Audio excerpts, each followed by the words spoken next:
I bet there are many thinking now, well, I've asked for help a lot of times and I haven't received help.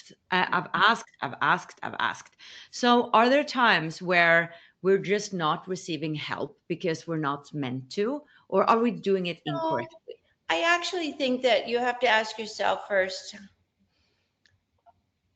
when I ask for help, am I asking for things to go my way or am I asking for things go the best way, even if it's not the way I want it to go?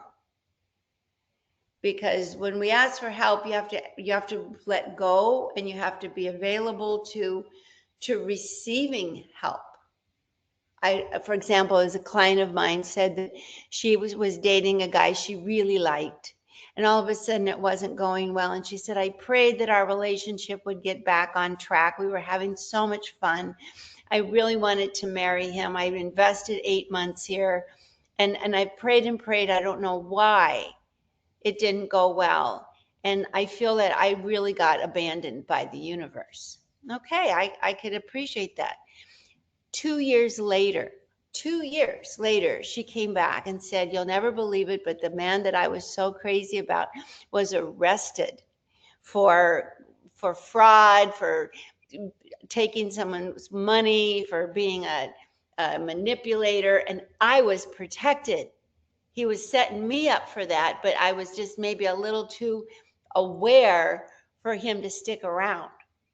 So I was helped. I just couldn't see it at the time because what I wanted was for him to stay in my life. I couldn't see, and I wasn't acknowledging that something about his intentions was incongruent with his words. And now this poor woman, he was arrested and took advantage of another woman for $100,000. It wasn't me. So we have to take the long and broad view when it comes to help. Can we get help with anything in theory?